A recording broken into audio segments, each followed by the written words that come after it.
United States President Donald Trump's immigration policy has sparked heated debate, but one thing is clear.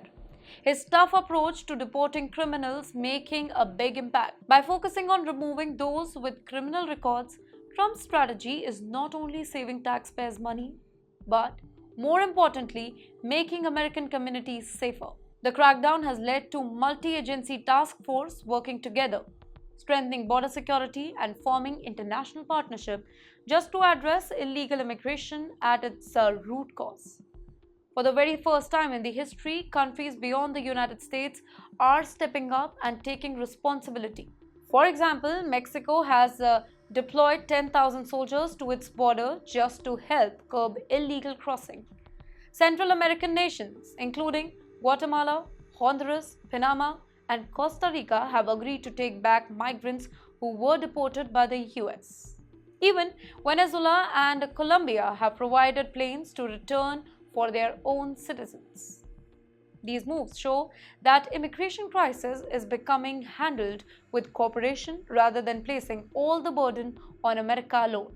One of the most significant supporters of this policy is El Salvador's president, Nayib Bukele. He has gone above and beyond in helping the US tackle gang violence and criminal deportations. Bukele has not only agreed to accept back its own citizens, but also even offered prison spaces to house highly dangerous individuals being sent back. Recently, in an unprecedented move, the US deported nearly 250 criminals, many of them belonging to violent gangs like El Salvador's criminal gang Tren de Aragua and the infamous MS-13. Now, this level of international cooperation in law enforcement is rarely seen, yet it has proven to be an effective way to keep criminals off the streets. For years, Americans have lived in fear of gang violence, drug trafficking, and crime that stem from illegal immigration. But thanks to these efforts, families can now feel safer. The numbers are showing progress. Criminal deportations have significantly increased, and crime related to undocumented immigrants have started to drop, and that too in many parts of the country. This shift has also led to a more positive image of the US on global stage. Instead of funding progressive social agendas abroad, the focus is now on strengthening national security, fighting drug cartels, and countering China's growing influence in Latin America. The changes are visible. Countries that once ignored deportation requests are now cooperating. Drug lords are being extradited at a faster rate. Even governments that previously criticized the US are working to ensure that deported criminals do not return illegally.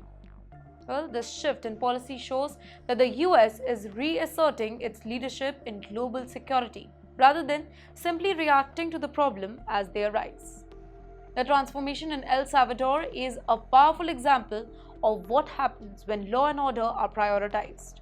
Just a few years ago, the country was known as one of the most dangerous in the world.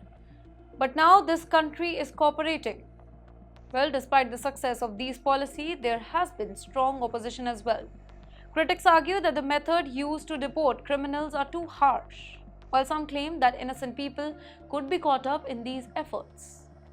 But at the core of the debate, it's a very simple question. Should the US prioritize the safety of its own citizens? The answer for many is actually yes. The reality is that allowing criminal immigrants to remain in the country costs billions of dollars in law enforcement and also lost productivity. By sending them back to their home countries, the US not only cuts their cost but also prevents further crime from happening again. By sending them back to their home country, the US not only cuts these costs but also prevent further crimes from happening. Trump's tough approach may not be conventional, but it certainly isn't politically correct. But it is kind of working. The numbers don't lie. Deportations are up, crime rates are stabilizing, and more nations are joining the effort to control illegal immigration. The goal is clear: to build a safer, stronger, and more prosperous America. While the road ahead may still have challenges, this policy shift marks a significant step in ensuring that law and order prevails over chaos and crime. The message is firm: Criminals do not belong in American communities, and the US will do whatever it takes to keep its people safe.